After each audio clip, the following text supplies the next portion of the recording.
series of lectures dealing with the pulmonary system.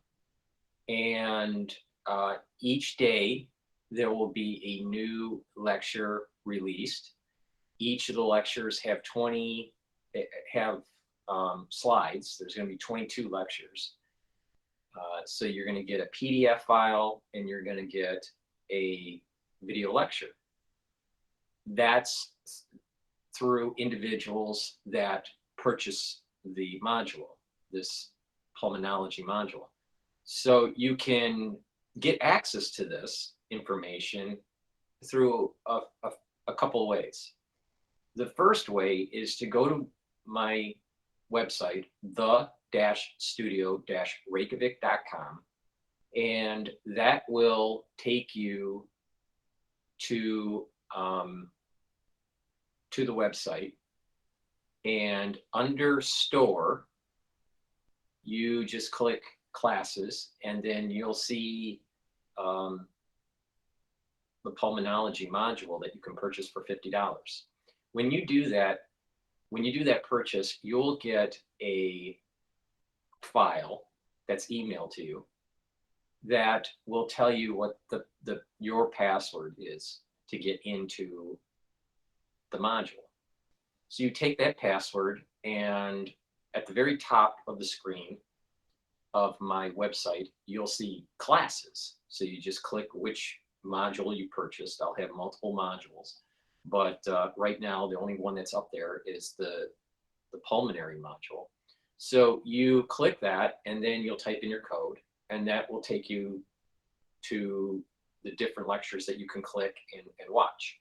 When you click onto a particular lecture, you'll be able to download the PDF for that lecture. You can keep it, and you'll have access to the video content related to that particular lecture. I have populated for the module embryology, anatomy, hemoglobin, and physiology. The next one is circulatory. So, each day there's going to be a new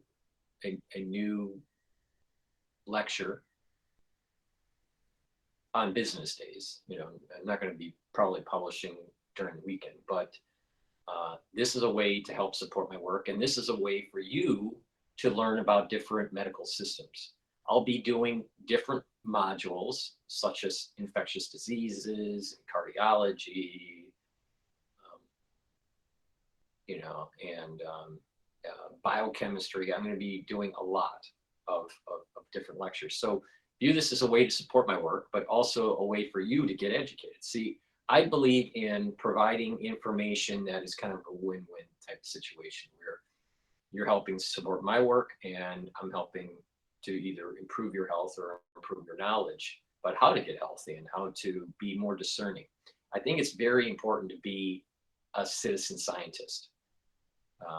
And not just that, by exercising your brain and learning things will actually help reduce that aging process, all right? If we don't challenge our body with physical exertion and we don't challenge our brain, what will happen is we will atrophy and the aging process will accelerate. So the best way,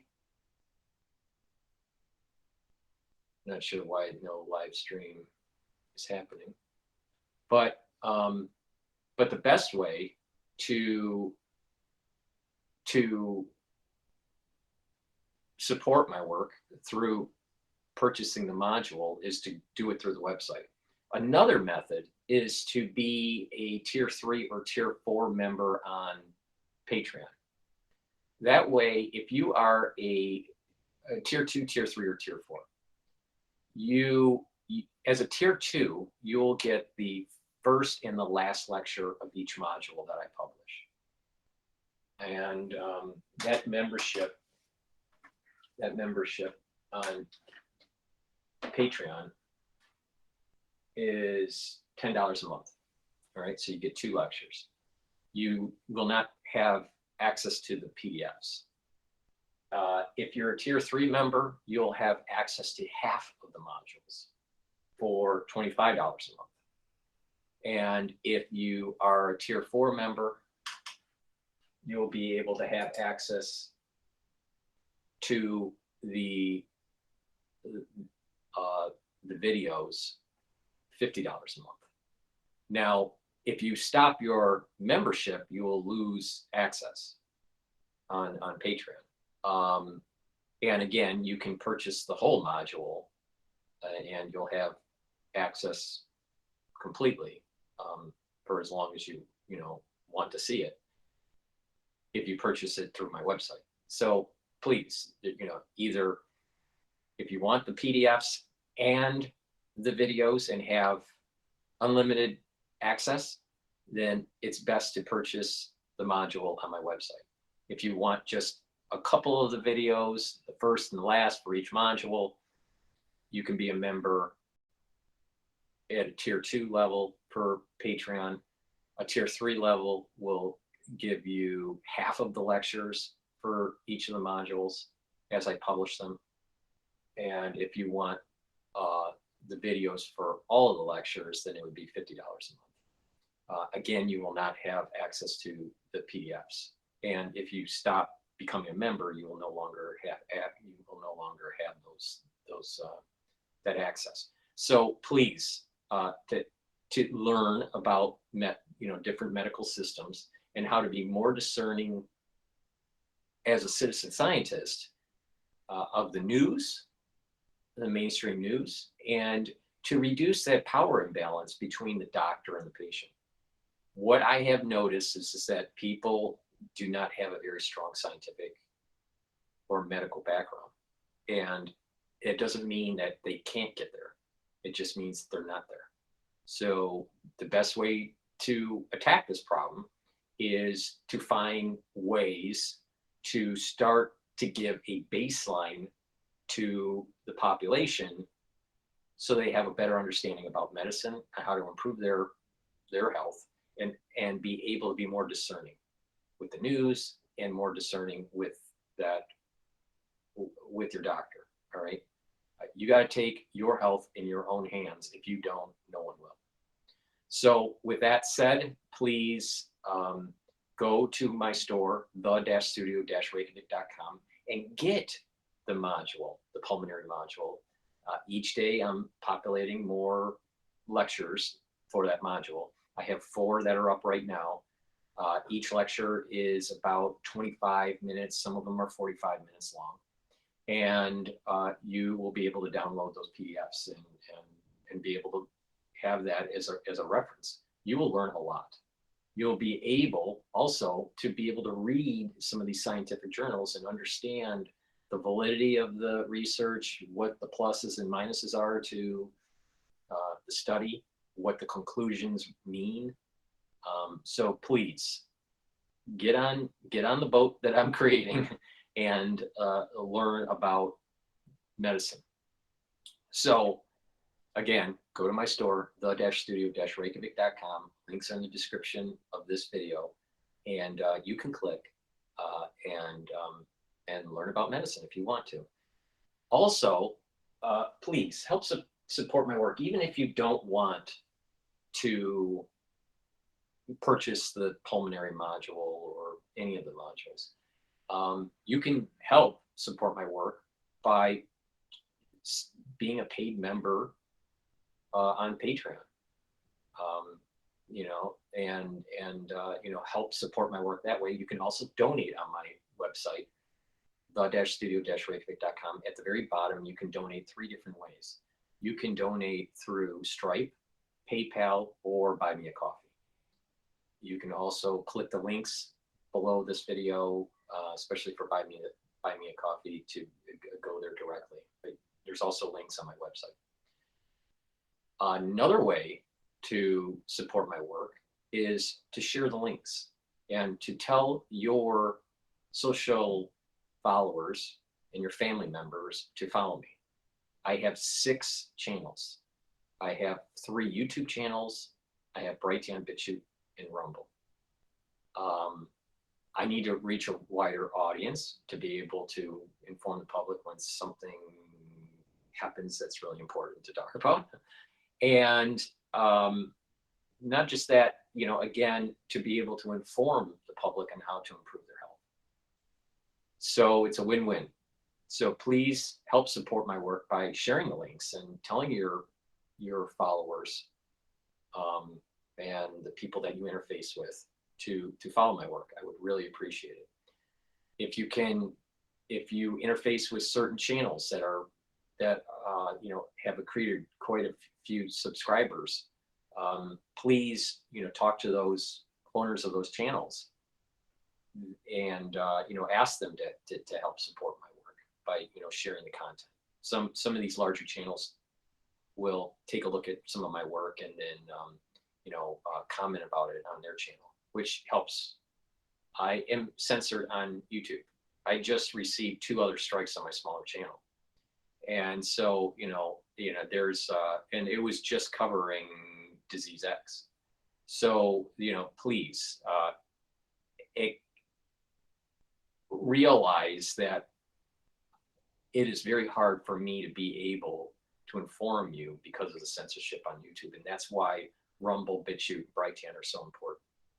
Please subscribe to all 6 channels, and have your followers also subscribe to all 6 channels. That way you can get the information. Please follow me on X and on GETTR. That way I get around the whole notification censorship from YouTube.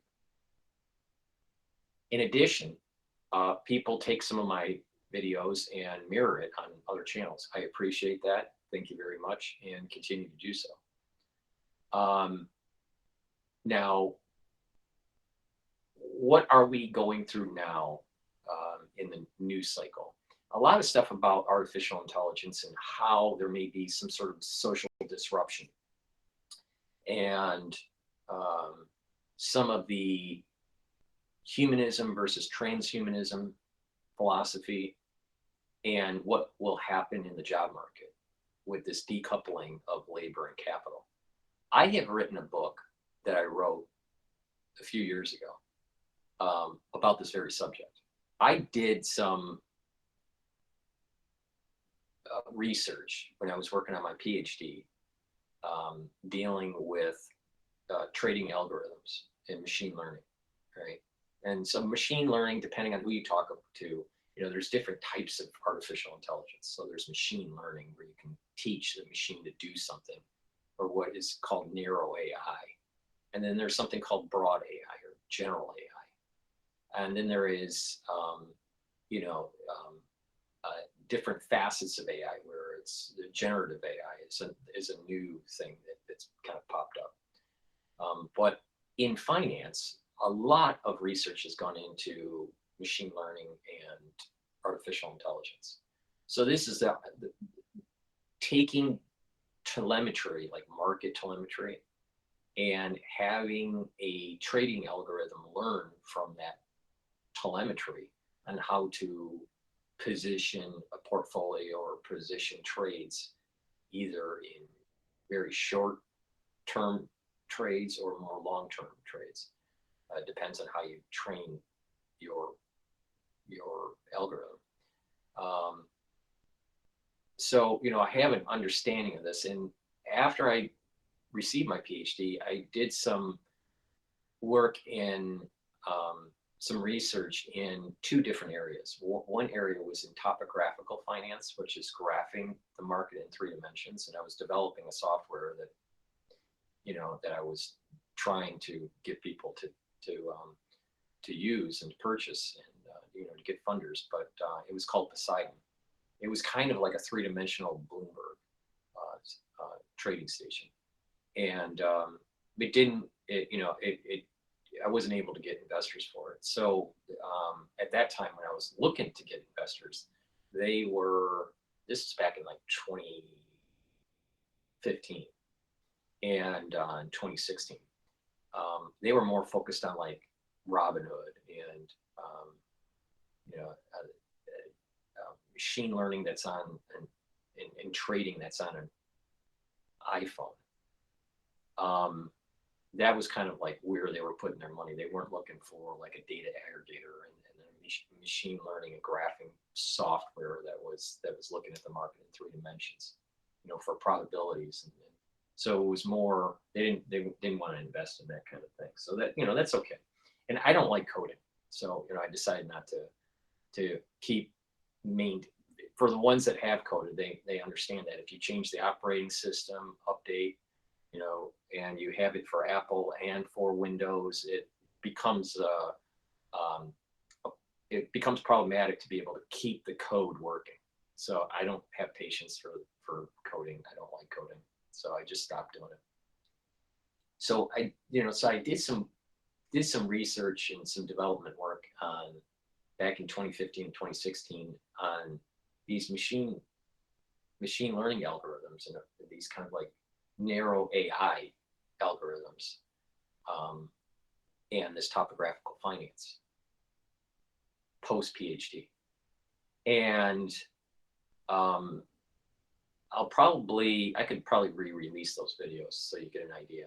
But way back in 2016, maybe even late 2015, I was working with a neuroscientist, and what we came up with was a process, a machine learning algorithm that used fuzzy logic, and it learned on how to trade. And it was very interesting through behavioral. It was basically a behavioral finance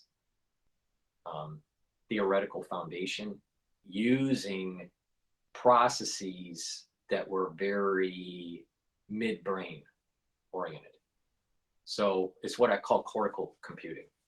So there was this kind of machine learning algorithm that and I'll release some of the videos that I did. So I've been playing around with this stuff for, back when I was working on my dissertation for trading, dynamically hedging, through these trading algorithms, but also post PhD, playing around with 3-dimensional graphing of the markets and the probabilities of that, and what the next price would be, and the direction of the market. So there was like probability and graphing. And the other aspect was using this behavioral machine learning algorithm. So from there I was reading some books from Kurzweil and some other Singularity Institute types, right? And they were tied into like transhumanism and this revolution in AI. All right, so I'm working on this like post PhD stuff, right? And then reading a bunch of stuff on the Singularity Institute, and I've met some of these people. I haven't met Kurzweil, but I've met some of the lower underlings under him, and I was interfacing with people that were from Silicon Valley, trying to get funding for this software, this Poseidon software I was developing. And I met a lot of these singularity types and these transhumans types. They're all crazy. They're absolutely all crazy. And and some of it they believe in, some of it they're just trying to raise funds for their particular venture. So it's a combination. Some of them, they really believe in this, and some of it is just they're just trying to raise funds.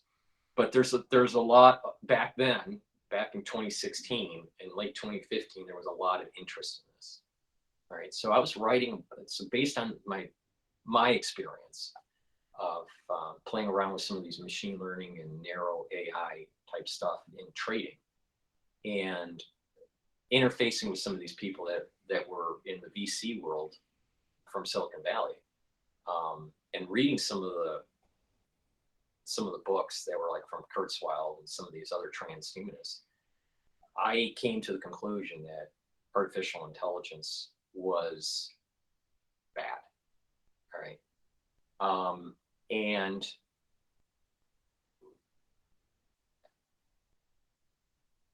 It's partially due to three things: what I read from Kurzweil, what I read from some of these other transhumanists, what I saw with the behavioral finance algorithm that we were developing, and you know, my my interface with some of these VCs from Silicon Valley. And I wrote a book called Artificial Intelligence. All right, and it's breaking down a few prominent people that are in the transhumanist world, like Kurzweil and Chu, but some others that are really promoting transhumanism. And I take the stance on why transhumanism is bad and why we have to have humanism, but some of these problems that will start to arise. So I decided to write this book, and it's an ebook that you can purchase on my website. It's Artificial Intelligence. So you just go to the-studio-reykjavik.com, go to ebooks, and then you can download the Artificial Intelligence ebook, or you can purchase it on Amazon. And I think it's also, if the Nook even still exists, I have it at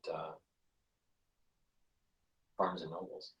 But you know, if you want to learn about my thoughts at the time when I wrote the book, it's interesting because it's kind of playing out now.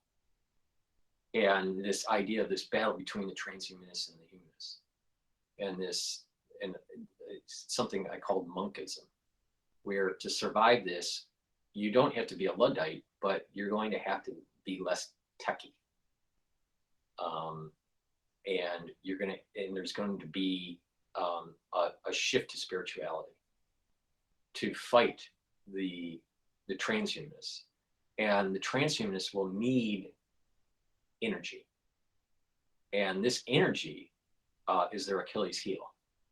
So, you know, there's this may evolve into something very similar and dystopic that's maybe reminiscent in many ways of Star Wars. So, you know, purchase a book if you want to understand my thoughts on the subject of artificial intelligence and the need for humanism versus transhumanism. And, you know, some of the fallacies that are coming from Kurzweil. You know, some of the stuff that I have in the book, I had right, and some of it I didn't, but it's an interesting take on it, because during that time I was writing the book, I was seeing from the behavioral algorithm that a machine could have post-traumatic stress disorder. Now people would go, wow, what do you mean? I have seen, if you train a trading AI, all right, through a data set where there are illiquid markets as severe as, let's say, Lehman, that the trading algorithm will not want to trade, because it is constantly going back and seeing that it had a lost P&L, profit and loss statement. So it had a huge drawdown on its account. And the way the trading algorithm worked for the behavioral is that if it was losing money, it was inflicting pain.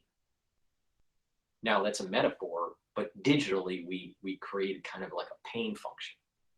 All right. And so if it was losing money, it became more and more risk averse, less risk taking. So, and what's interesting is that we could adjust the reference of its trade. So it could, all of its trades could be in its memory. And when you do that, and you don't have a memory loss function, what happens is the machining algorithm will tend to move towards not wanting to trade, will become risk averse. So we had to change the window and have like a 200-day window. So if there was an adverse effect 300 days ago, it wouldn't be in its memory to prevent from trading. So you almost have to, I called it giving it a digital lobotomy. You had to kind of like have this moving window of memory to be able to forget adverse reactions.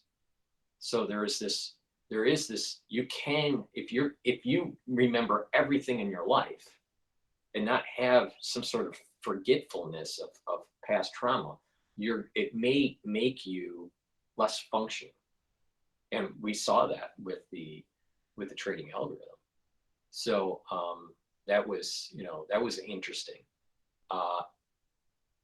And I'll dig up the video and I'll republish it, or just unhide it. I'm not sure if I have it hidden, but it's out there. Now, I'm not really sure if you're seeing this. Yeah, okay, the live chat's working. Okay, good. So,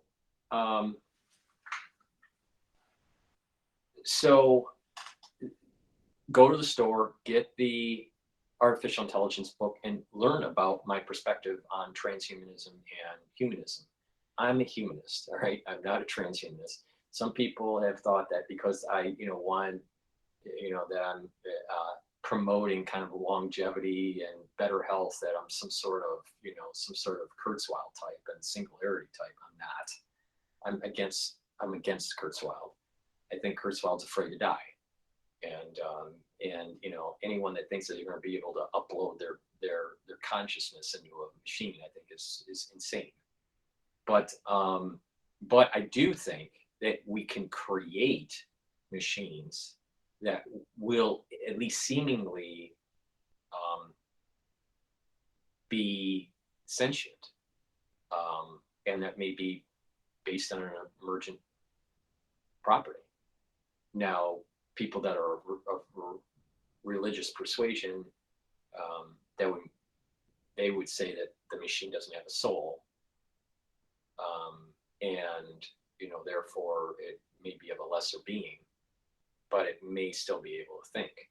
And I think that's probably the case, that humans will still have that extra thing we call a soul that machines won't have.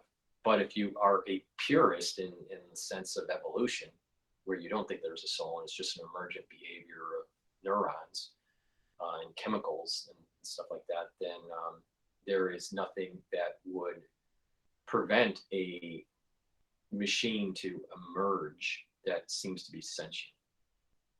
And some of the problems that come along with it, with artificial intelligence, there is this coupling with robotics. So if the artificial intelligence just stays in the desktop, it will still be problematic for jobs. But once it gets into a physical being, like a robotic structure, and it can manipulate the physical world, then it's going to decouple labor and capital, and it's going to cause a lot of havoc between the bond markets and people being able to get jobs. And then it starts to ask questions like, who are we? What is a human being? And in most cases, humans aren't being.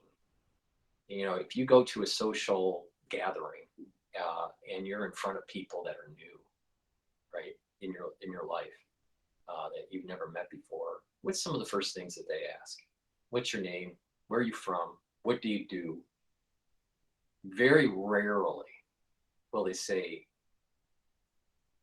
instead of what you do, how are you being? Right? We are considered doers, not beings. Are you a plumber, a doer?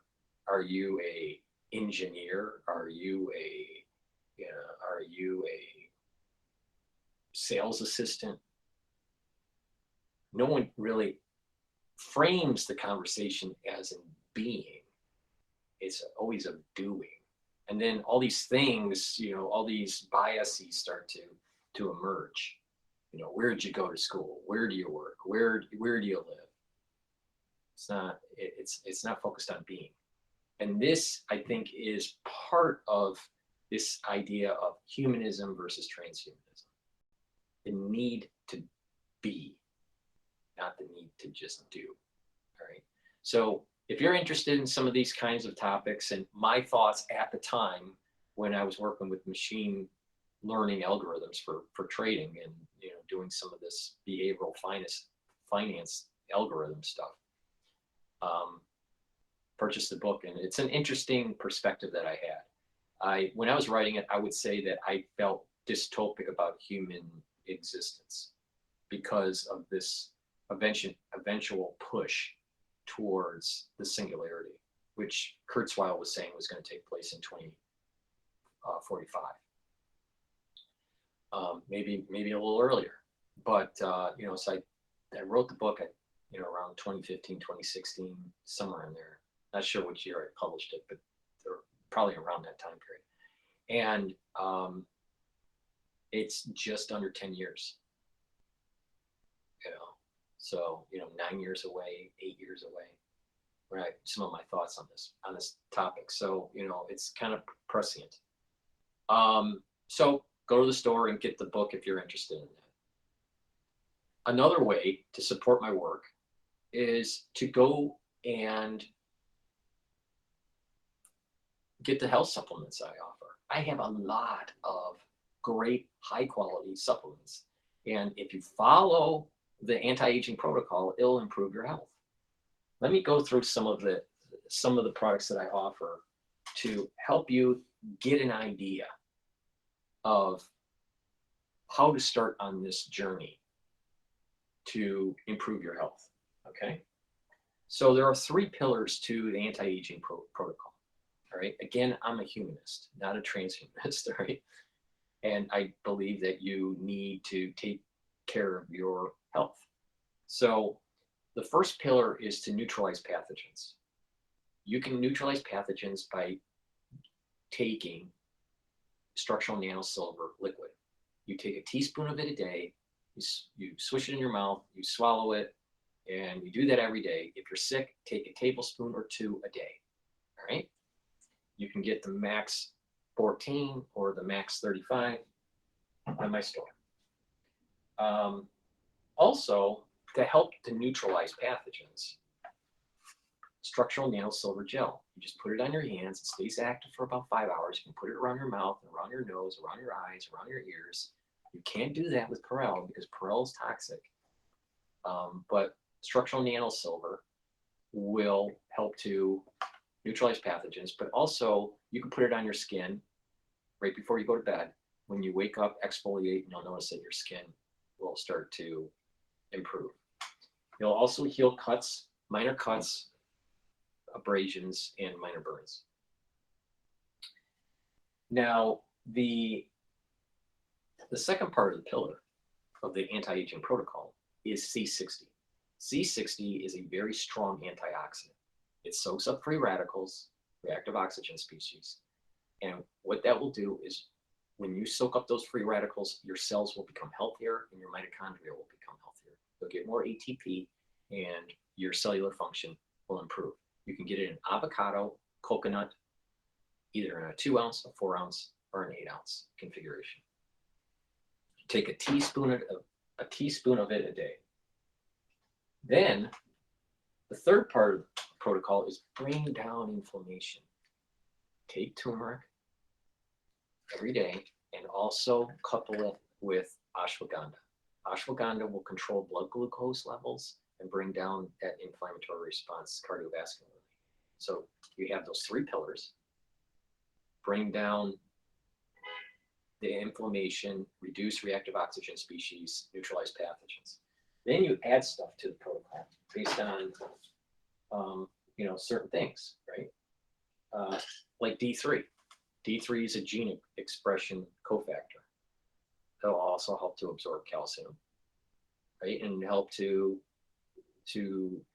get cells into apoptosis. So take D3 every day. Omega-3, very important to bring down LDL. A better lipid profile will improve your cardiovascular system. You want to bring up your HDL and bring down your LDL. So please go to the store and get the omega-3. Multivitamins are really important, right? They're cofactors for enzymatic activity. So this is a very easy to digest multivitamin, high quality. All my products on my store are high quality. So please go to the store and get the multivitamin. Resveratrol, which is synergistic with C60, is also an antioxidant, but it'll also help to get rid of senescent cells. All right.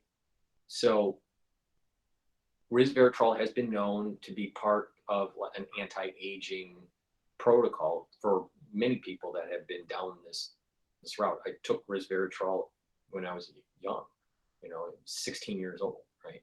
But taking it with C60, it gives you that extra kick, all right? And there's a couple reasons why, but resveratrol, when you're taking it regularly, not only will be helping reducing those free radicals because it's an antioxidant, but it'll help to get rid of those senescent cells. And those senescent cells, when you get rid of, will help to start populating the tissue with new cells from that basal layer that has your progenitor cells for that tissue.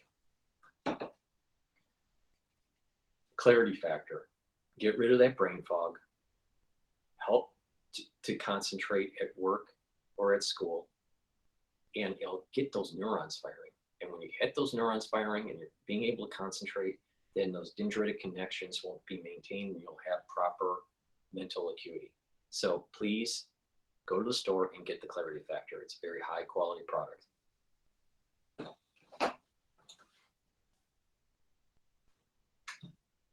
Probiotics are really important. I have two different types. I have it in capsule and I also have it in powder. Some people like to take the powder form. Some people prefer to take the capsule form. But you need to go to my store, the-studio-reykjavik.com, and get the products that will help to improve your health, like the probiotic. By getting the proper gut biome, you're going to have the proper absorption. You're going to have better consistency with your stools, and you're going to have this better communication between your gut and your liver and your gut and your brain. So please go to the store and get the probiotic, and this will improve your gut biome. Gut biome is a very, very important feature in health. I don't sell products that cleanse your body, but doing a cleanse every other year or every year for your gut, I think is a good way to improve your health. I have partnered up with Rainbow Herbals, and we've developed these deodorant bars. We have it in citrus, and we also have it in peppermint, tea tree, lavender. It's for males and females, and you use it as a deodorant every day, but it also will help to detox your body. Why? This is made from essential oils from the Himalayas, extremely high quality essential oils. You will not be able to get a better deodorant bar than this.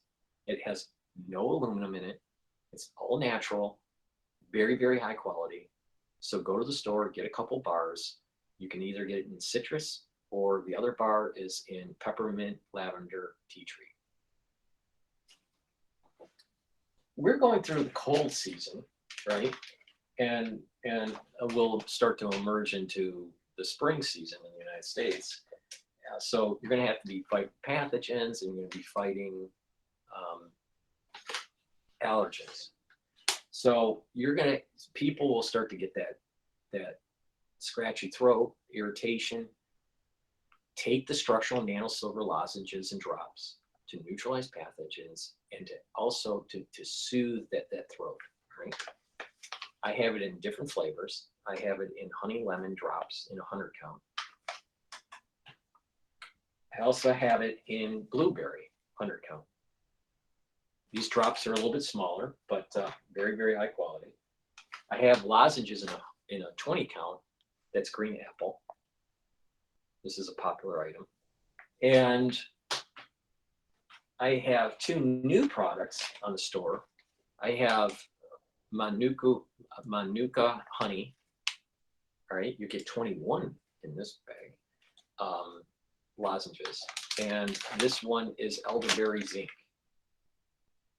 And you also get 21 lozenges in this bag. So these are 2 products that are new on the store. So please go to the store and get those lozenges.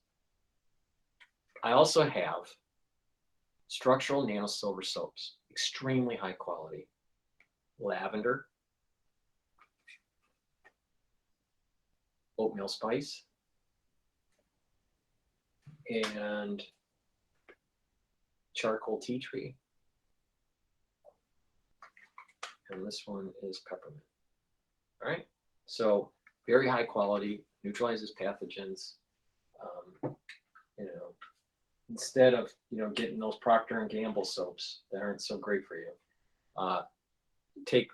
go to the store and get a couple soap bars. Those are some of the products that I offer. I have many, many others, and probably will need to do another video to explain those. But go to my store, the-studio-reykjavik.com. Take a look at that Pulmonology module that I offer. Take a look at the the artificial intelligence book, and make sure you subscribe, and be a Patreon supporter to help my work. I appreciate it. It's been a journey, and if you pay attention to what I have to say, you are going to learn a lot about certain things. You'll learn my perspective on certain things. You may not agree fully, but that's okay. And you will, if you pay attention to this anti-aging protocol that I've been talking about for 4 years and have been doing and tweaking it ever since I was 16 years old, you will learn on how to improve your health. Take charge of your health. Take charge of your knowledge about medicine, and therefore you will be an informed citizen. Thank you for listening, and have a nice day.